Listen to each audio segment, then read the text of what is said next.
I was really excited and I extended my flight just because of this podcast. Well, I hope it's going to be worth it. If you put your spy hat, how would you profile me? You have all the attributes of being a first-class spy. Oh, wow. You really do. You have done exactly what any spy would do, and that is you've prepared thoroughly. I was quite staggered, actually. I had no idea you knew about my father, or the fact that my wife and I write together, or the fact that we had a 60th wedding anniversary. David Bickford, former legal director for MI5 and MI6, one of just a handful of people with clearance to discuss his experiences publicly. There was this line on your website which says, "This world is pretty deep and dark, full of corruption, blackmail, extortion, and murder." Yes. What do you really mean by that? I started life as a solicitor, a lawyer, doing criminal work. So my first life, as it were, was dealing with crime and corporation work. I was in my very first operation in the islands where we used an FBI agent who'd come in from Colombia, and he was wired up and we sat listening. From the outsider perspective and in the news, you hear about the black ops and things like that. And every intelligence agency is doing these ops. Black ops are not part of British intelligence. Do you think they have never ever done black op? If you ask any parliamentarian that question, the agencies know full well that black ops, they're counterproductive.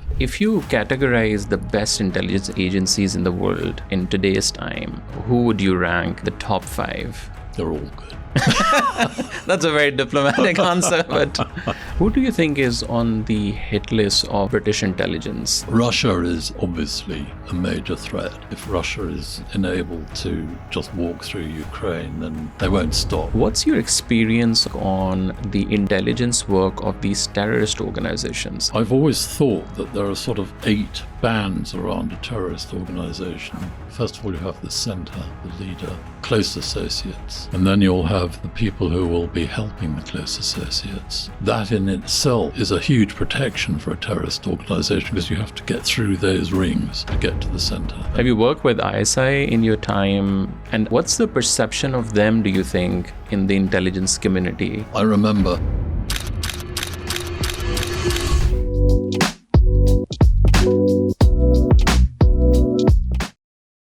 in this episode, I spoke with the former legal director of MI5 and MI6, David Bickford. We discussed his career inside British intelligence, from recruiting and training to how intelligence agencies operate, to the realities of surveillance, black ops, and global security. We also discussed how he reflects on intelligence, ethics, and the future of the world.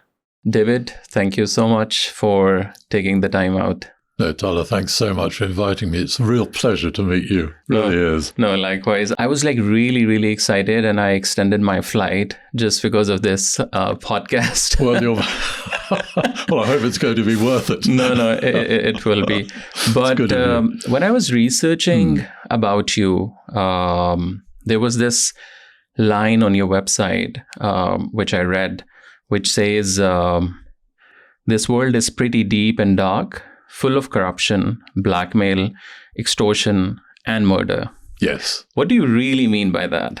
I mean that I started life as a solicitor, a lawyer, doing criminal work. So my first life, as it were, was dealing with crime and corporation work. Then I saw my future lying ahead of me, the partner, the senior partner, the retired partner, and the partner that one had just sort of buried. And I thought, no, I can't handle this. It's not fast enough. And my wife, Carrie, came to me one day and she said, "Look, there's this advertisement for the legal advisor of to the government of the Turks and Caicos Islands in the Caribbean." And we thought that would be a really good, exciting job to do. It was in the newspaper? It was in a newspaper. Okay. Yeah, picked it up. Yeah.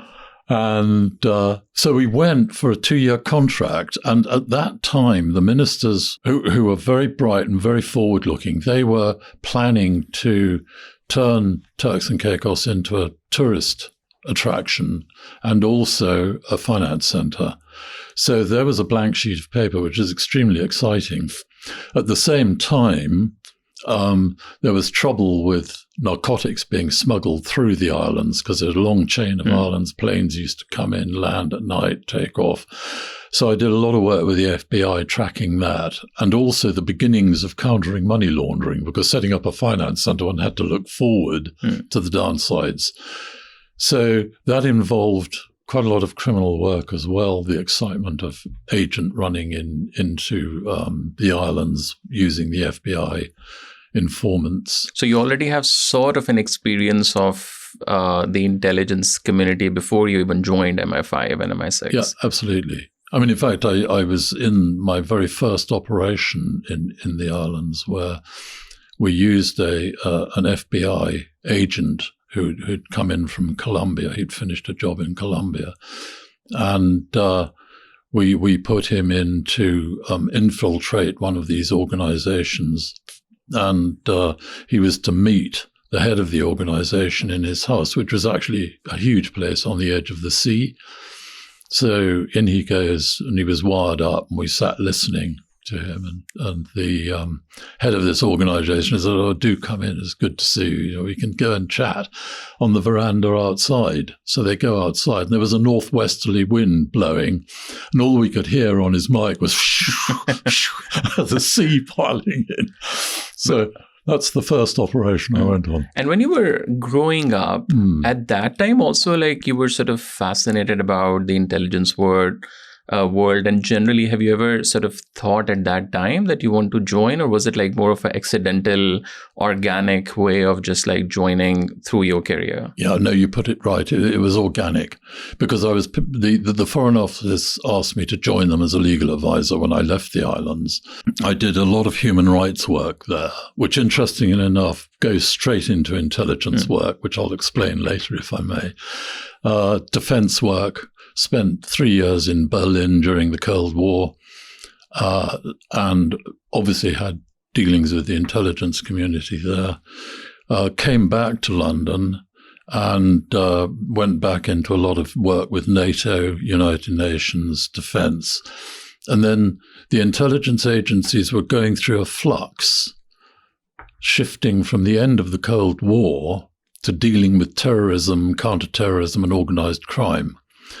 And the way of dealing with espionage during the Cold War didn't fit dealing with terrorism and counterterrorism, organized crime. It's a different set of factors. So they asked me if I'd come in and help set up the change from the one to the other, which was absolutely fascinating. So that's how I sort of drifted into intelligence, if you like. So before we go into your career, if we go back a little bit, because when I was researching, your father was sort of on and off going into India and the other countries. So your upbringing was also quite a multicultural, if I can say. And you, before the interview, also mentioned you stopped in Karachi in 1958, and I'm sure Karachi was very different. So what are your sort of memories when you were growing up, especially around the subcontinent? Yes, of course. Well, my parents, my father came back from the war and joined up with a friend of his to set up an airline to South America. And he took on the South American end. So when I was 6, I went to boarding school and used to see my parents every summer holidays, which meant that I could fly out to see them. And they were in Brazil, Chile, Africa, India. And I learned right from the get-go that the world is all the same. People are all the same wherever you meet them. It was a huge learning curve. It was wonderful. Made lots of friends, as you do at that age, growing up all the way through to the time I left school at 17. My impressions were always of the people. They always impressed me as being, it's very foolish to say it, but the same. One could treat everybody the same. Everybody had a different culture, they had different religions, but the ability to mix with them, to understand how they live their lives, stood me in very, very good stead, certainly when I joined the Foreign Office and when I joined the agencies. Because one of the things about the agencies, of course, is the ability to understand people, their culture, their religion, their ethnic origins, and all the rest of it. And how many times did you go to India to visit your father? I went to, let me see, 3 times. Okay. And how was what was your sort of first impression of India? Because I'm sure back then it was like really, really different, right? It was very, very different. The first impression was just the sheer number of people, the activity, the sort of buzz. And it was straight after the partition as well. It was straight up. Yes, it was. I mean, it was not long after that. Yes, exactly.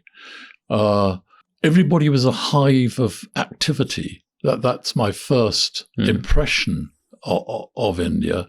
There was also the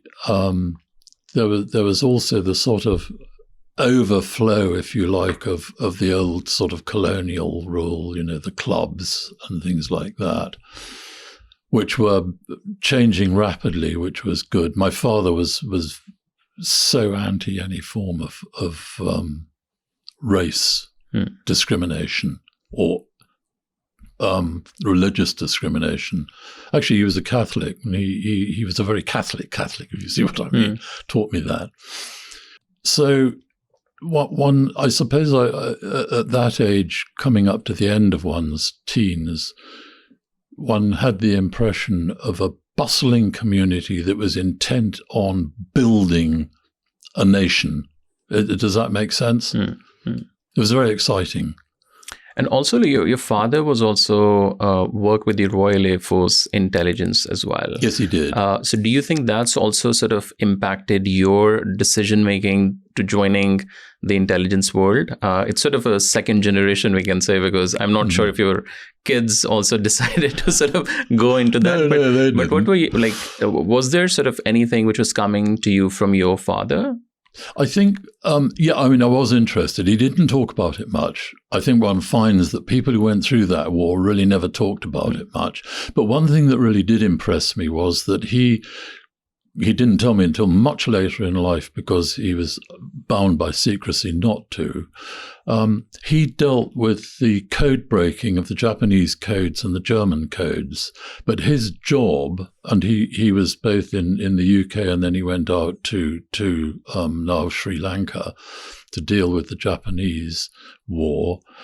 His job was to pick up the intelligence that was retrieved from the codes, the Japanese and German codes, but he had to translate it in what could be used and what couldn't be used.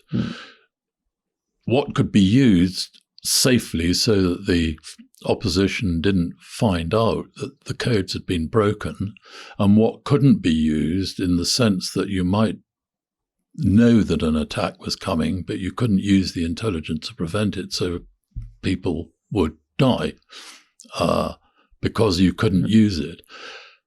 I was very impressed with that. I was also very impressed with him as a man, because he was very strong, and he managed to go through all that and come out at the end of it without any form of difficulty. And what was your age when he first sort of mentioned to you that he worked in the intelligence? 15, 16. And what was your first sort of impression, or what was your first question to him? My first question was, well, how could you determine not to use intelligence knowing that people might be killed? And he said, well, the most important thing, and what you have to keep your mind on, is what is most important. What was most important was making sure the codes weren't found out to be broken by the opposition, or the opposition not finding out that the codes had been broken. And is there any other sort of interesting stories which he told you, which were sort of with you throughout your life? No, because he never spoke about individual episodes, except I remember once he said, I remember being torn apart by the commanding officer because I'd decided to go out with a friend of mine on an aerial recce of Burma, which was fully occupied by the Japanese at that time. And he said, my commanding officer said, if you'd been shot down, there could have been no guarantee you wouldn't have confessed under torture and you'd have told them that the codes were broken. He said it was a lesson I really did learn. Not to be clever. So it was a lesson one learned, not to go over the top. And did he advise you as well when you joined and you told him that I'm about to join this sort of position?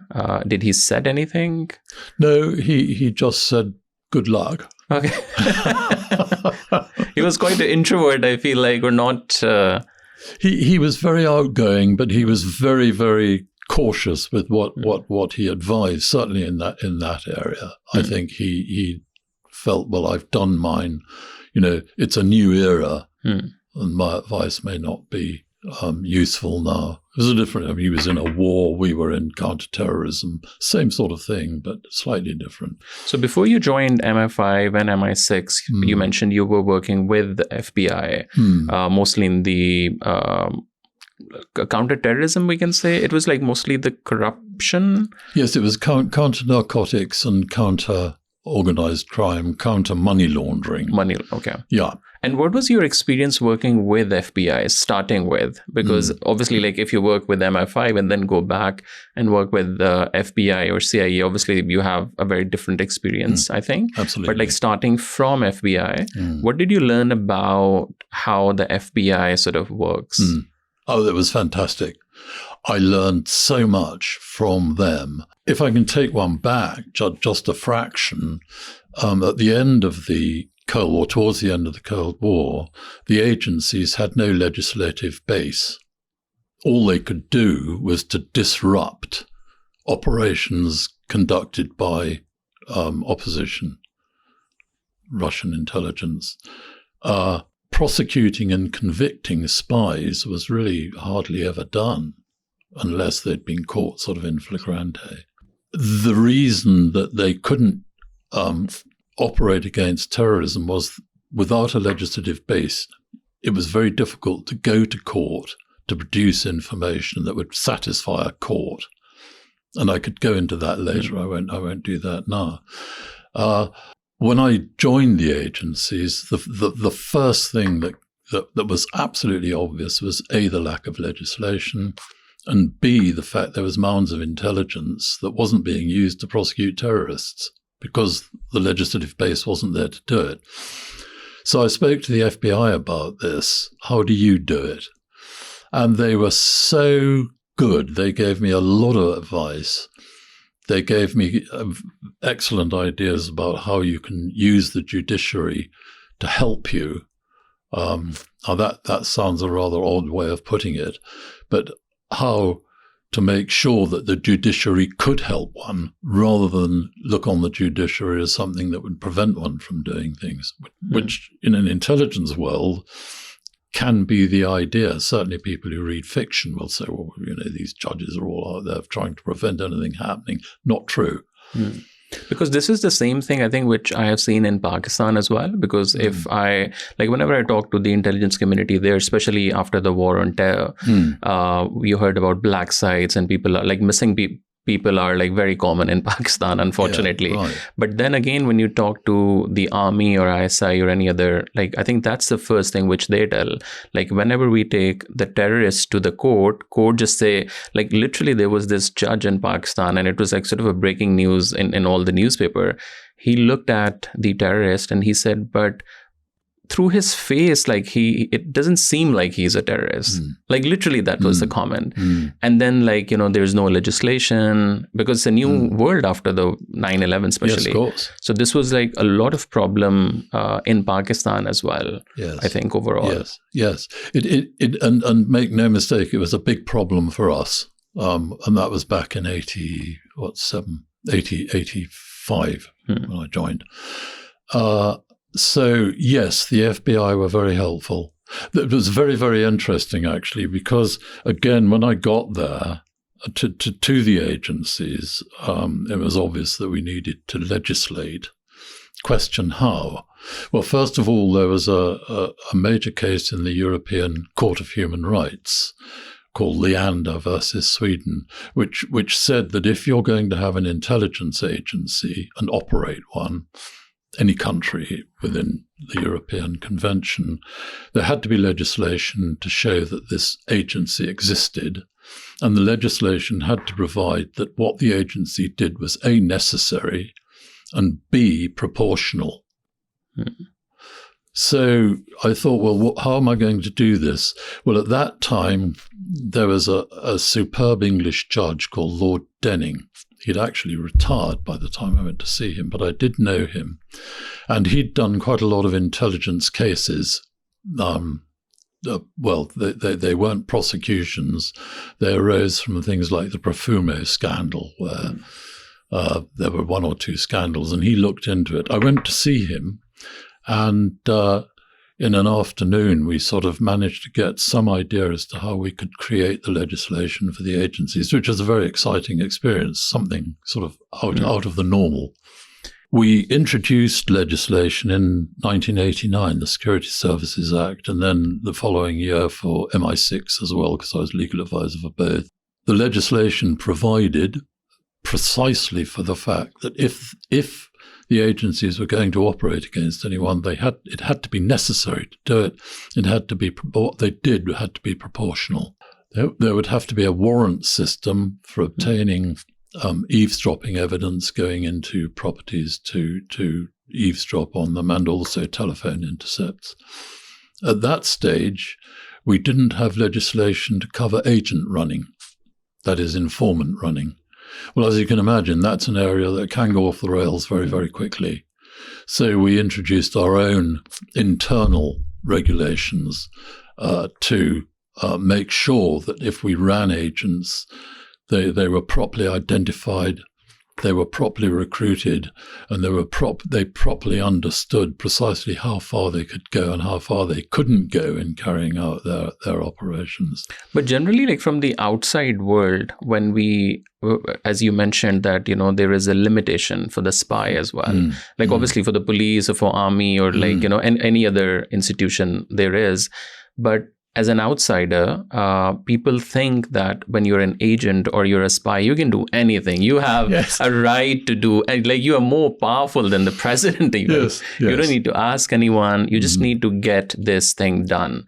And when I had a conversation with David Omand as well, he also talked about the ethical way of doing spying and like intelligence work.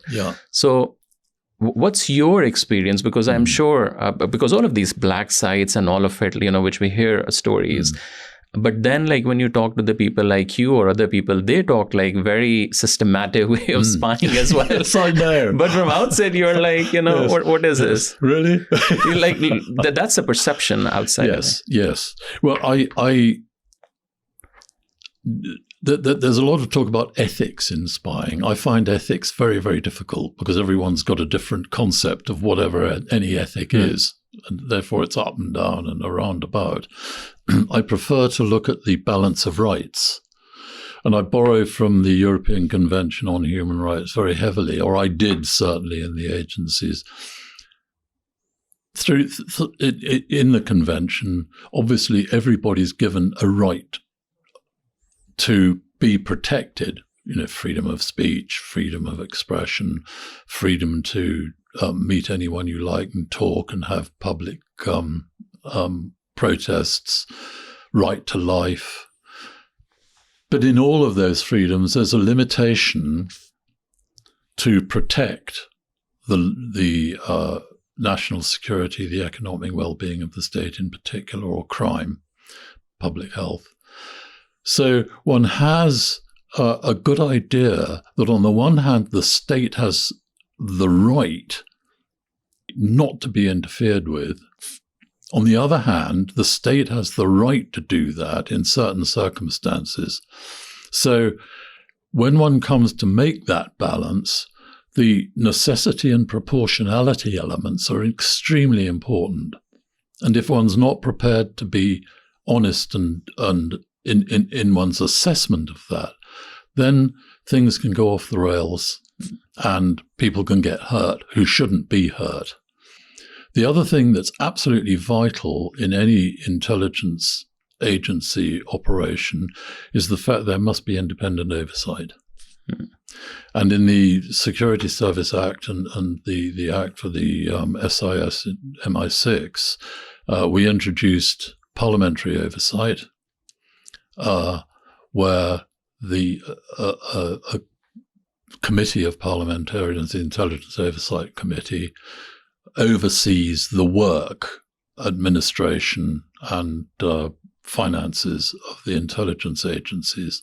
Now, sorry, keep going. So just a follow-up question: that is it for like all sorts of operations, or is it like some sort of a category which they overlook? Because again, from the outsider perspective, and in the news, you hear about the black ops and things like that, which you don't ask for the permission from the president or prime minister or like from the parliament. And every intelligence agency is doing these ops. So do you think those come under that act? Well, black ops are not part of British intelligence. Do you think that they have never ever done black ops? That's not in there. If you ask any parliamentarian that question, the agencies know full well that black ops, they're counterproductive. I mean, anyone who tries to do that, I mean, you're going to get a blowback. So black ops are totally out as far as the British intelligence agencies are concerned. Their objective is to either disrupt or preferably to prosecute or to get as much intelligence as you possibly can to inform the government on international policy, economic well-being policy. Black ops don't come into it. And when you joined, so you joined MI5, starting with MI5 or MI? Both. MI5 and 6. So you joined MI5 and MI6 in 1989, which was... Yeah, 80s. Well, it was it was a bit earlier than that, but yes. And that was a very interesting time globally because, again, if I look at it from a Pakistani perspective or a South Asian perspective, the Afghanistan was sort of a hub of a war, which just started, I think, at that time. And the Russians and the CIA and the KGB and maybe MI5 and MI6 was also sort of involved in some sort of a way. What are your sort of memories of that war when you joined MI5? Yes, that I think that was sort of earlier than my time. My time was the upsurge of Irish terrorism on both sides, loyalist and Republican, and the upsurge of international terrorism and the upsurge of organized crime. That was my bailiwick. And when you joined the services, did they also train you as well? Because obviously when an agent joins, so he need to go through like a proper sort of a training. But you were in a very different position, and that's a new sort of position which they, made for you. So what was your sort of training looks like? Yeah, I trained with the intelligence agents for 3 months. Okay. And not so much that I went out and did steely-eyed things. Of course, I didn't. My job was to understand their stresses and strains, how they operated, so that when one came to give legal advice, you'd have some understanding as to how they operated. Now, this is an interesting area, actually, because before I went into the agencies, the lawyers were also intelligence officers, and they would swap. One they'd do 2 years as intelligence officer and come back a couple of years as a lawyer. When I got in, I thought, well, no, how can you possibly be unbiased if you're doing both jobs? You will be much more prone to look after your own intelligence officers than you will to be looking after the law and the human rights that you should be looking after. So we changed that, and all the lawyers were hired as lawyers. And at the same time, they all went out and did 3 months with the agents to find out how they did their job, so that they too could understand how to operate with them. I found that incredibly important because in conducting operations, it's no good the lawyers sitting outside. they had to be with the intelligence agents, but not of them. Does that make sense? So that one could give unbiased advice standing back. But operations were conducted in very close cooperation between the lawyers and the intelligence agents. And every operation, do you think a lawyer is sort of involved? Yes. Okay. Yeah. And in particular, if operations looked as though they had a really good chance of a prosecution being mounted, then the lawyers had an extra job, which was to make sure that the evidence that was presented to the court was sufficient to ensure a successful prosecution, but also, as important, to make sure that no evidence that might help the defense was held back from them. So therefore, operations were very, very carefully crafted so that all the evidence that went before the court would help the prosecution, but there was nothing that could help the defense. And that has always been a massive problem, because when you get to court, all the files of the operation, and I mean all the files, have to be presented to the judge. Wow. And the judge will go through them with a fine-tooth comb. Now, actually, it's delegated to a highly qualified barristers' counsel to do it for the judge or to help the judge. So that if anything is found that will help the defense, that must be put to defense.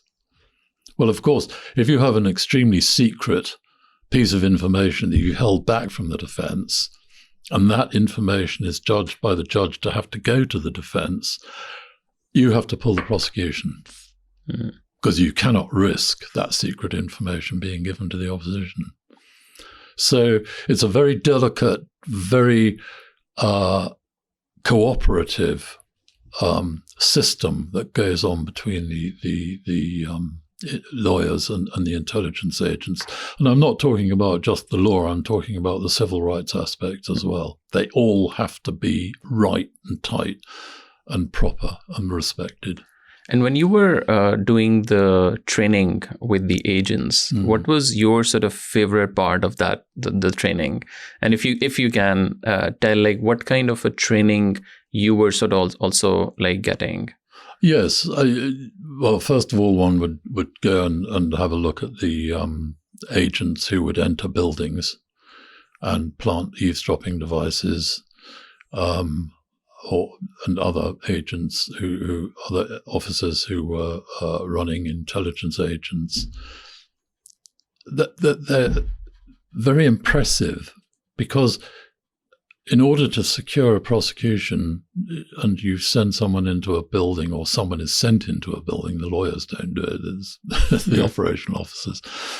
Not only do they have to go in and plant the bugs in very dangerous circumstances, but also they have to make a record of what they've done, so that when it gets to court, they can show the judge exactly how they planted the device. Wow. Yeah. But how did they do that? So they need to take a picture or immediately afterwards.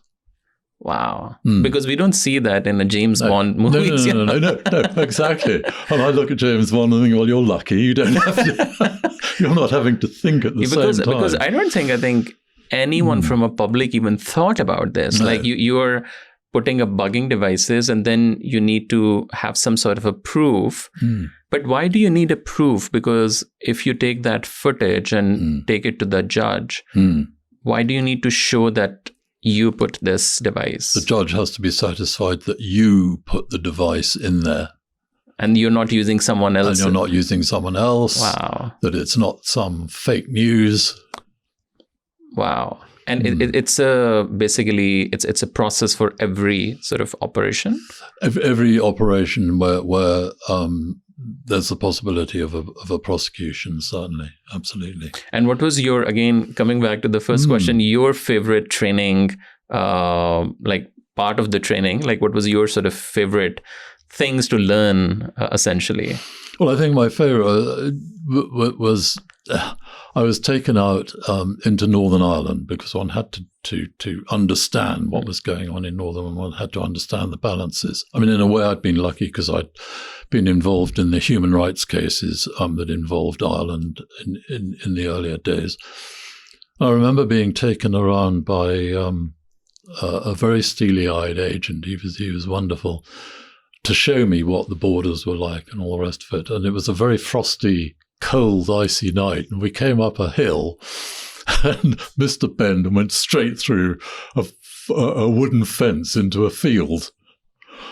And I said to him, well, hang on a minute, I'll get out and look and see if we can find a gate. And he said to me, don't worry. He said, well, drive around and find a gate. That's sort of people who operate. They're very, they're incredibly courageous, but they're also very lateral thinking. They'll think their way out of a problem, which is very important. The other, and talking about things that the public might not understand about intelligence agents, is the absolute top quality that the intelligence agencies look for in recruiting an officer is integrity.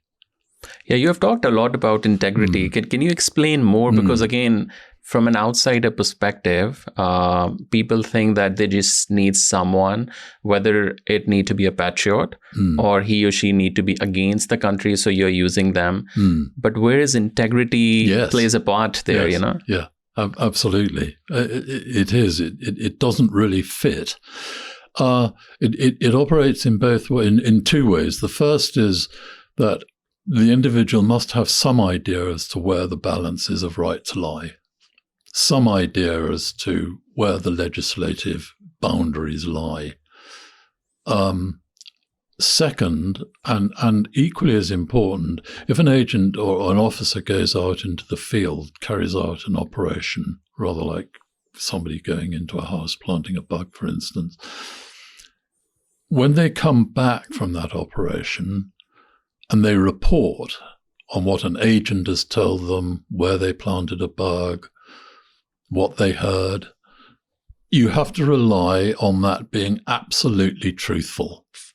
Your agent isn't exaggerating in order to puff themselves up or to create a better case than the one they've got. Because if that happens, two things occur. First of all, people can be put at risk who shouldn't be put at risk. And I'm not talking about other officers. I'm also talking about individuals on the ground, members of the public who must be protected. And second, it's absolutely vitally important that you can rely on the information. Otherwise, an operation can go off track and crash and burn purely because an agent or an officer has been untruthful about what he's seen or done. So integrity, and it's absolutely vital. And do you think you can teach integrity to an agent? You can help the balances, and that's where lawyers obviously come in. But no, it has to be inbuilt. It has to be there. And the way in which the agencies can find out about that is that anyone who wishes to be recruited by the intelligence agencies, once they get to the point where the idea is, yes, this person is recruitable, then starts the security the background screening, check. Okay. the background checks. And they are very, very deep. I mean, I always say you're actually stripped completely. Okay. And roughly, do you think how much time normally, like now, because of the technology, I think it might be like a little easier, but like before, like let's say in 80s, 90s or early 2000 compared to now, how much time does it take to recruit an agent and do the background check? It takes a long time. Yeah, absolutely. Because the background checks are absolutely vital. It's no good cutting corners on those, because what happens is you will recruit someone that can cause the sort of problems I've described earlier. And how do intelligence agencies recruit people? Again, I was reading a book, and over there it also mentioned that Oxford University and Cambridge at one time was sort of quite a hot place to recruit the agents. A hotbed of recruitment. Yeah, actually, like especially the foreign, students over there. Yeah. But what's the process normally looks like? Because one is you can apply directly if there is a post. I don't know if they advertise that, we are looking for an agent, or does it say like a Ministry of Defense position or something? But what are the other ways to like how the intelligence agencies recruit? Both agencies, MI6 and MI5, have the most fabulous websites. And they show the sort of jobs that you can apply for. Wow. You can go in as a school leaver for certain jobs. It's a role? Wow. Absolutely. Okay. You can go in on an internship, so you don't need a university degree. You can do the internship with the intelligence agency. Yes. Yeah. And engineering, or a BSc, if you like, you can do a BSc with the agency. Wow. Yeah. And university leavers, of course. So it's a broad spectrum, and the jobs that you can apply for are not specific, but the area of jobs you can apply for are all on the websites. And it's so, it's so efficient. When I joined, we struggled to get that openness, which again is something else that's important. It was still more or less a tap on the shoulder when I first joined. Rather like myself, the legal advisor came in and said, David, I was sitting at my desk, he said, David, he said, how would you like to join the intelligence agencies as their legal director? I said, yeah, that sounds good. What was your first reaction? Like, was there an excitement? Was there like, what kind of a reaction? Well, shock, because I had no idea that this was in anybody's mind. Then I think it was actually, I can do that, because my whole career up to that point had sort of led, sometimes things happen like that. And you feel like that's why I was doing all of the things before to take me to this place. It takes me to this place. Yeah, absolutely. But what else? Like, one is you can go to the website and apply. But what are the other sort of ways? Do you think the universities are still the place where the intelligence agencies, not just MI5, MI6, like maybe other intelligence agencies recruit people? I don't know so much now. I really don't. I think that the websites are so good that if someone's really interested, that they'll find. But if you have to recruit someone for your needs, obviously, then you need to have a different route, no? As an example, if I am an agent and I want a very particular person, let's say in Pakistan or India, like how to find that agent or my source. Officers recruiting agents. Yeah. Yes. So what are the ways do you think like they do now? Yeah. Well, that's hard work, keeping your ear to the ground. And working out who might be someone who would help you. And you then use your ability to get on with people, which is obviously one of the qualities that are needed, and your courage to make that approach. I can't really go further than that. I think it's down to the individual how you spot someone. And what qualities you need to have in an agent if you want to become a spy? Yeah. Like, what do you think is the most necessary qualities? Integrity, as I say, top of the list. Certainly courage. And courage is a curious thing. Nobody thinks they're courageous at all until it comes to the actual point. I think that's pretty fair. Determination to see a case through, because some cases can last 1 or 2 years. It takes time to piece together the information. Lateral thinking. One must be able to look around the corner to see something that's not obvious, to see a roadblock and work your way around it. And that's, again, where the lawyers and the intelligence agents work. There might be a legal roadblock. You cannot do it that way. It's up to the lawyers not to say, oh, you can't do it. Nothing more boring for an agent to hear that. What you have to do is to work out the legal way of getting around that roadblock. The same as agents themselves, the officers themselves, work their way around roadblocks to achieve what they're set out to do. And do you think, because when you talk about integrity and all these qualities, and you have worked with the FBI, and I'm sure you also connected with a lot of other intelligence agencies around the world. Yes. Do you think, is it like sort of a common theme, or is it more in the MI5 and MI6? No, it's a common theme. Okay. It is a common theme because, apart from anything else, you have to rely on the agencies you're working with well, you have to be able to rely on them, and if you can't rely on them, then why bother?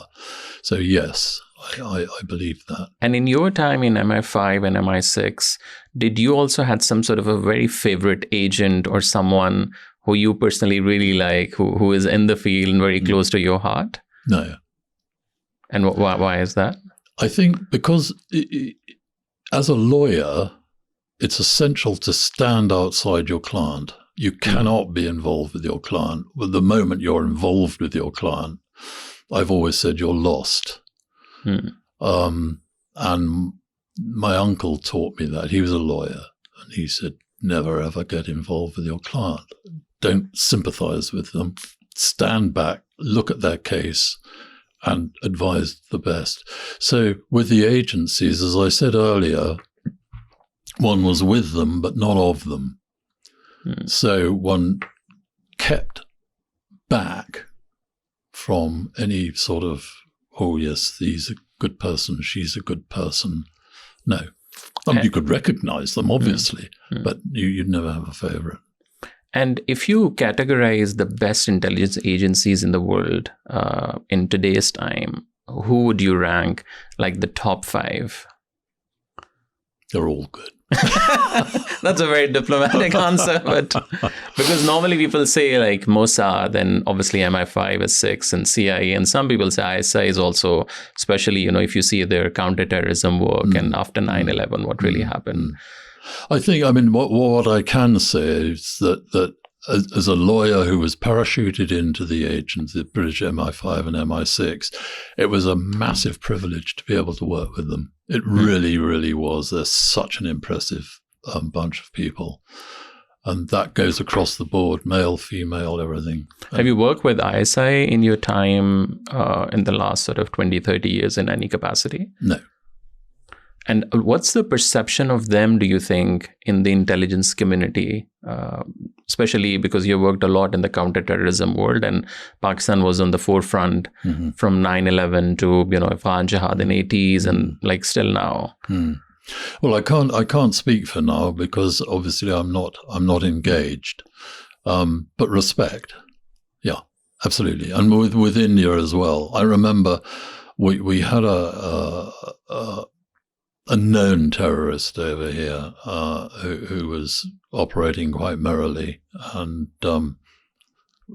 we had telephone intercept. Well, we have a rather ridiculous idea over here that you can't use intelligence intercept as evidence, which I've always thought bizarre, quite frankly. Anyway, we had the intelligence out of a telephone intercept, couldn't use it. What we were able to do was to use it to deport him. Had a word with the Indian government. They said, yes, we can accept that. He was Indian? Yes. And the upshot was that he went to the immigration court, and following the ECHR decisions, it was decided that it wouldn't be safe to deport him back to India because he might be tortured or killed. We actually thought that wouldn't be the case because it would be counterproductive again to do that. Any government would have seen that. So we made an arrangement, formal arrangement with India that anyone who was deported back to them in these circumstances would not be mistreated. Well, that was an intergovernmental agreement. And as a former diplomat, I do respect intergovernmental agreements. I thought that was a good way of going about it. Unfortunately, the rules of ECHR, they actually decided that would not be a trustworthy agreement, which I thought was outrageous, quite frankly. But why? Political. And that's, again, I mean, if one starts to look at the problems we have with ECHR at the moment, I'm a huge fan, massive supporter of the European Convention on Human Rights and the European Court. But I think they've become too politicized. They've overstepped what the idea was at the end of the war, last war, when it was the ECHR was set up, which was actually to provide a legal and legally interpreted framework to protect rights. Politics and the development of a political attitude were not in the minds of the framers. And I think this is the problem we've got into at the moment. And I think that we need to look into the sort of extension of the court into political matters and make sure that this is rowed back. Who do you think is on the hit list of the British intelligence? Like, in terms of the countries, do you think is it more? Do you guys have more threats from China or Russia, or do you treat them as the same sort of threat level? Yes. Well, again, I would be talking from what I've seen, not what I've heard, because as I say, I'm not involved anymore. Russia is obviously a major threat, and what one just repeats the fact that if Russia is enabled to just walk through Ukraine, then you can just see the Baltic states and Finland and the rest of it. They won't stop. So Ukraine has to be protected. I think we have to be very, very careful in terms of disinformation and fake news coming out of Russia, and also the Wagner Group, the Russia using red flag, false flags to carry out their own operations. False flags being not the Russian intelligence agents per se, but somebody that they have recruited to carry out an operation for them. We're seeing that increasingly now. China, yes, certainly. Taiwan, China has to be watched. China has always wanted to get economic and corporate information. This has always been the case. It just so happens that it's easier for them now using social media and cyber technology. Warfare. Exactly. I think two things that I would really sort of like to mention in that respect, and that is that as far as AI and the threat of AI is concerned, I really do think we need to pay a lot more attention to the UK AI Security Institute, which has been set up to look into AI security and the development and how to counter it. And that institute, I think, is vital and needs as much support as possible, and that corporates and individuals who have any contribution to make should bear that in mind, because the AI Security Institute really is advanced, very advanced.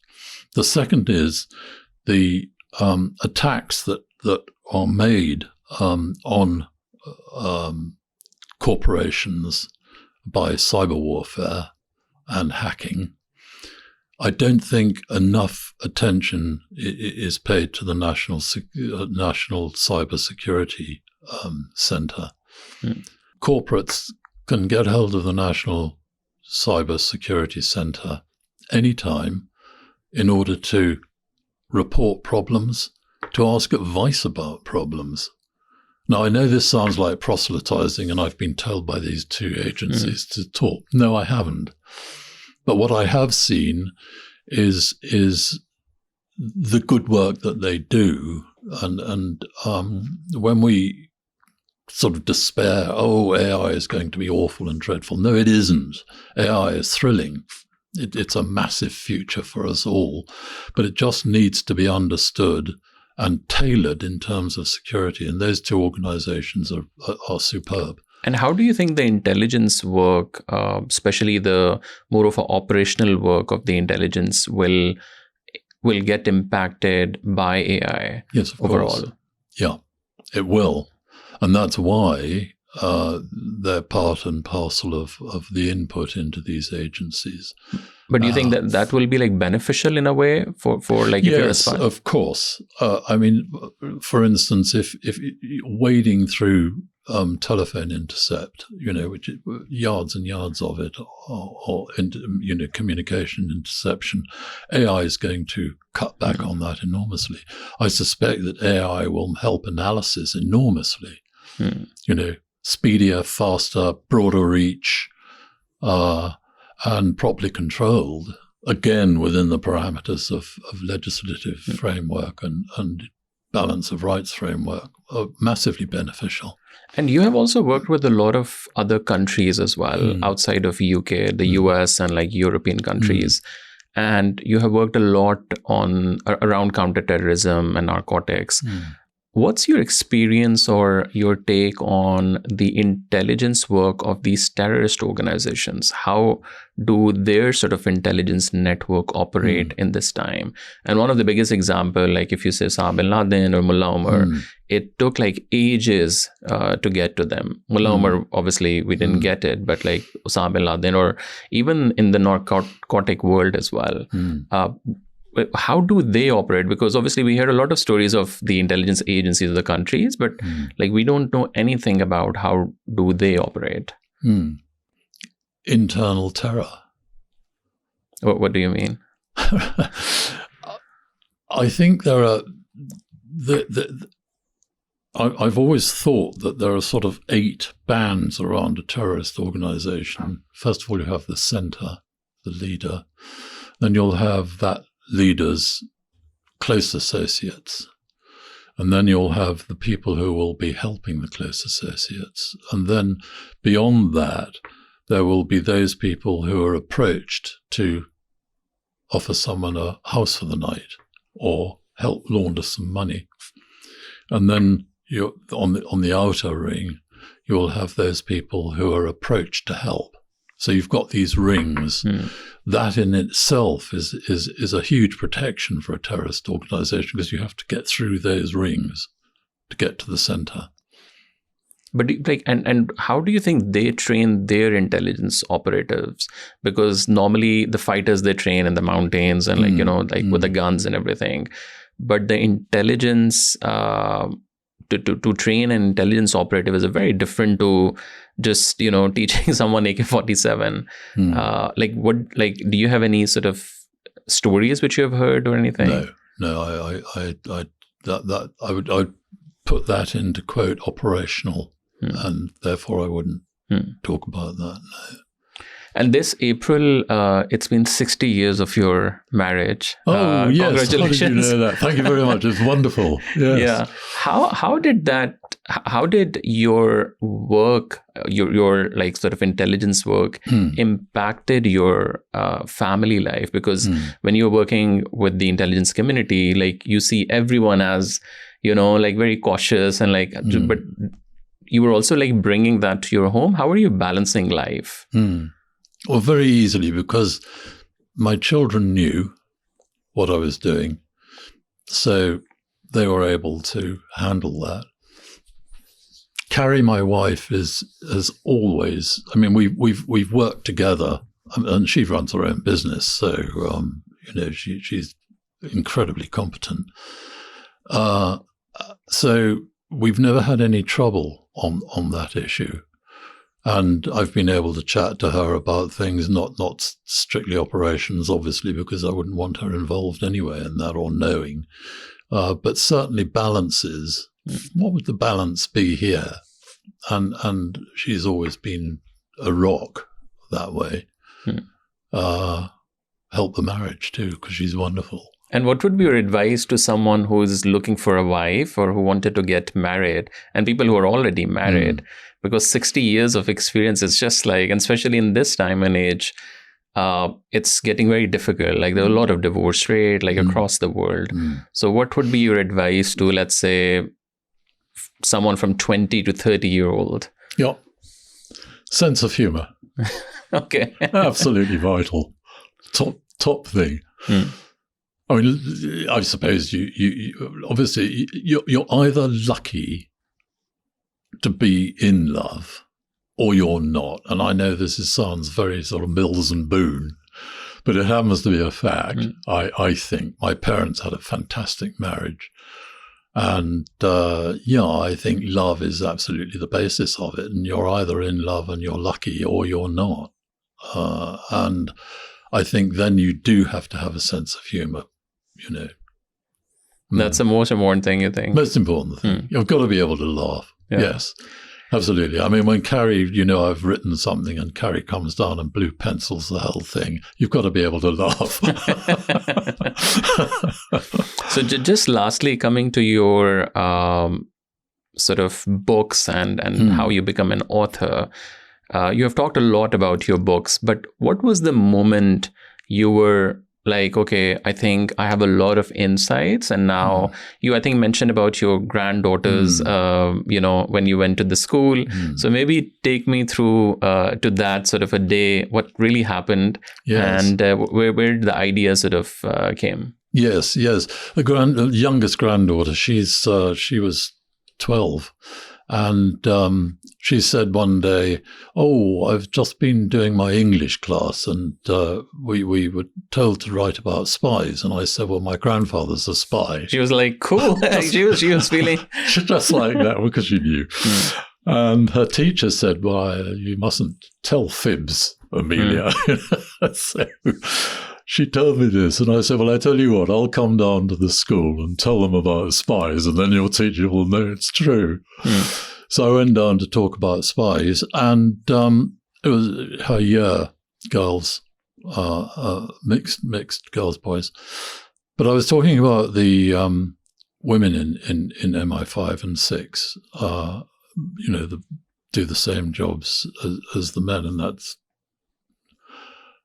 isn't it difficult these days? One doesn't want to be misogynistic in any sense at all. I just found that the women and the men were so fantastic in the agencies. There was one couldn't sort of differentiate between their courage and their integrity or their ability to think, differently. But do you think women can become a better agent? They can become, they're brilliant agents. Better than the men sometimes? Not operationally, because there's a lot of physical, but generally, do you think? I think they both somehow operate in a different way, obviously. I mean, I think men tend to think more laterally, not logically, but more in a straight line. I find women can think of a number of different things at once and yet bring all that together into a thread to reach it's probably much the same conclusion, but it's just a different way of doing it. And it's absolutely fascinating on both sides. I found no difference at all in their abilities and approach. So you went to a school. So anyway, I go to the school, and I'm talking about the and what are the questions kids were asking you? Yeah, sure. And it's suddenly when I came out, I was saying to Carrie, that was absolutely fascinating. How bright these kids aren't they bright? I love these little kids. I mean, I've got 9 grandchildren, and they're all bright and fun. And I said, something, we could write about a woman agent, a female agent. And we had a chat about that. And the era that has always fascinated me has been the area when I first joined the agencies where we started to shift to actually cooperate with Russia. And we cooperated on counterterrorism. There was an era of sort of economic cooperation. The G8 came together. So I thought this would be a really interesting era to write about. What was her first reaction? Carrie's reaction was, great, go for it. She said, we can really do this. But always supportive, obviously. So we decided we'd write about Katya, who's a Russian intelligence agent who joins the G8 intelligence agency, which is the cooperative intelligence agency with Russia, America, France, Britain, and her adventures.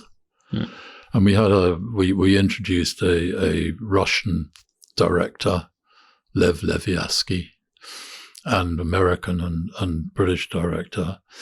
And now we're writing about Lev Leviatsky's very early life in Berlin at a time when we were there. Cold War, wall was across the city, people being shot coming, and they were still being shot coming over when I was there in 79, 80, 83. And the situation is that Lev is the Russian head of intelligence who is absolutely against the idea that Russia would go into Afghanistan, which is where the story is set, just before Russia goes into Afghanistan. He sees Russia going in and being crushed, the same as everybody else who's gone into Afghanistan has been crushed. And it also might be the actual intel which you might had at that time? Well, what it is I was there. So one doesn't borrow on actual, but one does have the experience. So there you go. And his opposition is the American head of intelligence, who's absolutely determined that Russia should go into Afghanistan and be crushed, because his background was in Vietnam, where he had a rough time with the Russians. So there's an incredibly tense situation that develops between these two men. And of course, wife on the one hand, girlfriend on the other, who happens to be an East German. So you have this incredible difficulty of how does a man on the West have a girlfriend in the East, and how does a Russian in the East, who is determined to counter his own government, protect his wife. So there's a sort of interrelationship there. So it's tense. Wow. Yeah. Before we started the conversation, you also mentioned, when I was asking you, what's your thinking process of writing fiction? Because normally what happens is, because if you're just writing alone, you have sort of a ritual, you sit, you're just like, but you mentioned a very interesting, you're like, I go with my wife to the Hyde Park and we have a coffee and then talk about the story. Yes. It's more of a conversation. Then we come back. Yes. So talk to me a little bit about the thinking sort of process. Sure. Well, Carrie and I write together. We've always written together. So I keep trying to tell her to put her name on the book as well, but she refuses. So we write together, and the way we do it is we have we create a general idea, a strategy of plot and character. And then every morning we walk around Hyde Park, which takes us about 40, 50 minutes. And we will then discuss strategy, plot, character, and work through problems. We might have a block. How are we going to get around that? So we talk about it. And we come back from that walk with a general idea about what we're going to write that day. I'll take the first shot and put down a draft. Carrie will blue pencil it, tear it apart, this is all rubbish. And how many pages you write in a day, roughly, like when you're... Well, it literally depends. I mean, sometimes you can write up to sort of, I suppose, maximum 4,000 words. Minimum, probably about 1,000. Okay. I mean, we work from 9 till 3 or 4 in the afternoon. But because we have some idea as to what we're going to write, the first draft can get down. It's much easier to write it because a lot of the negatives have been cut out. Things we've thought of, would that work? No, that's not going to work. How about this? No. So we've got a very, very fair idea as to where we're going before we actually put it onto paper. As you're writing this book as a series, I believe, a series of books. Yes. So when you write, do you have a story in your mind for the whole sort of 4 or 5 books, or is it you just start with something like a small idea and then it just goes organic to wherever it goes, really? Yes, we have an idea of the beginning, the middle, and the end. Okay, for all 5, a series. For a book? Yes. What's absolutely. the process? But then if you're writing, let's say 3 parts. The series, yes, absolutely. We know the main characters. We know how they think, how they operate, how they feel. Each book is a separate story. Okay. And we think about that story after we've finished each book. So it is a new story. But because it contains the same characters, of course you watch them develop. You watch their situations become more tense. They might even clash. So that's all developed as we write. Just last question.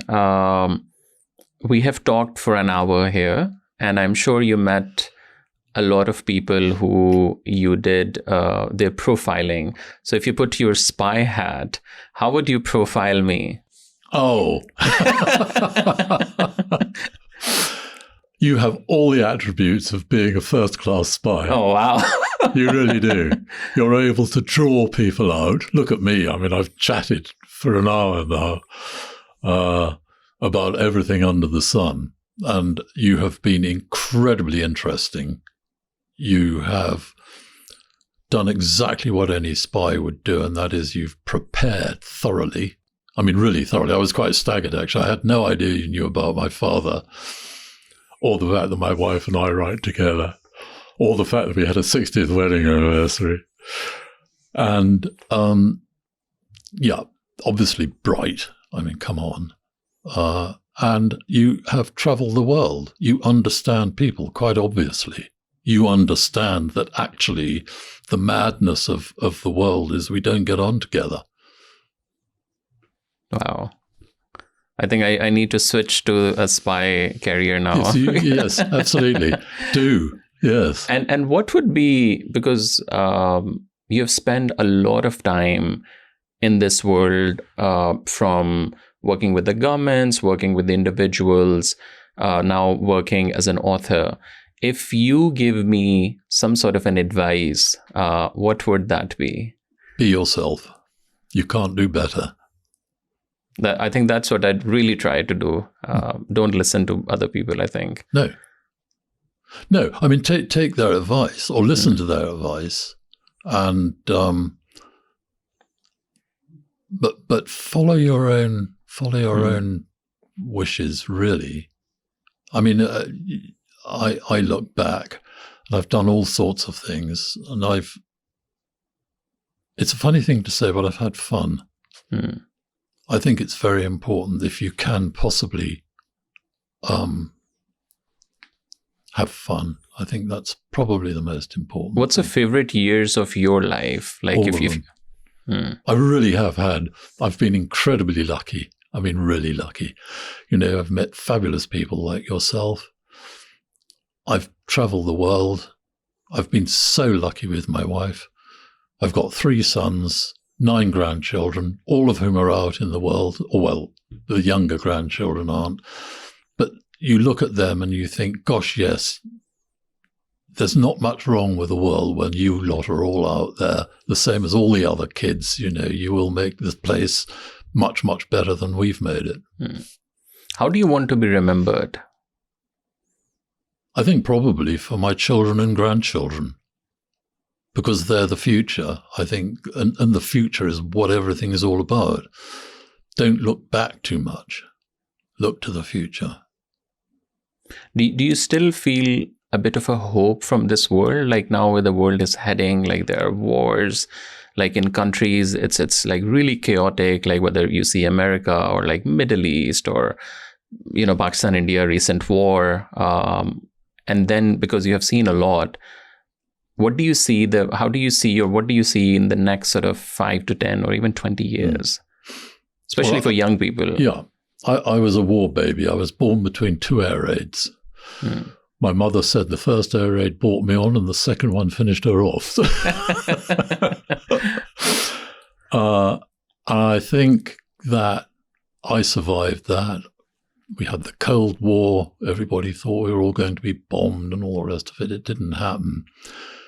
I'm a great believer in human nature. And I think that goes way back to when I was 6, traveling the world onwards. One meets far more human beings who one really appreciates and admires than the ones one doesn't. And I think that's the hope for the future. How are you so positive? Because, when you're older, and especially when you've seen a lot, and you have seen the world of intelligence, working with the governments, looking at the chaotic world right now, I get a lot of positivity from you. We just sitting it for almost like 1 or 2 hours. Because people get like very cynical, and especially when you know a lot of things, like what really happened behind the doors, How do you process, or what's your sort of way to be more positive and bring light to this world? I keep on saying the same thing, I suppose, and that is just human beings. I've worked with human beings of all natures, religions, ethnicity, and I found it always so positive. One can reach agreement. I mean, I've done agreements with the Russians and the Americans, both of whom are equally difficult to negotiate with, quite frankly. And I've dealt with terrorists, and I've dealt with espionage agents, and I've dealt with organized criminals. And at the end of the day, one looks at it all and one thinks, yeah, this criminal has been put away. That terrorist has succumbed. On the whole, the people who have dealt with them, the intelligence agents, the diplomats, have been positive themselves. And if one's not positive, you may as well pack up and go home.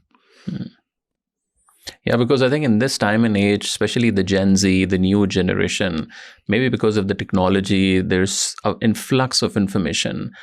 People are getting really depressed, and especially when they look at the countries and their own situation of the country, there's a lot of depression in the air as well. So what would be your sort of last advice to anyone, any young person who is looking, how to get out of their difficult zone, whether you're going through a bad relationship or your bad job, or, financially you're not stable and you don't know what to do in this life. What would be your sort of advice to them? Yes, I start from the attitude that I think all kids go through difficult times. That's part of the process. It's part of the process. The thing is, remember that you will come out of it. You will come out of it. There is always a golden moment.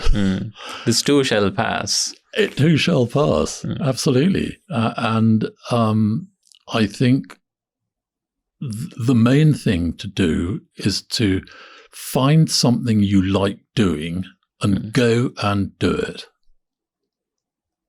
Wow. Come hell or high water, go and do it.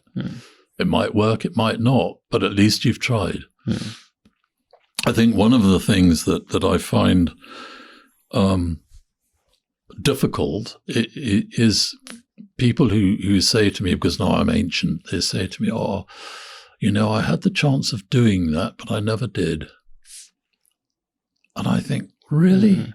What a waste. The regret is, Yeah, and why put yourself in a position of regretting anything? Go and do it. And as I say, I've been incredibly lucky, so perhaps I'm being arrogant.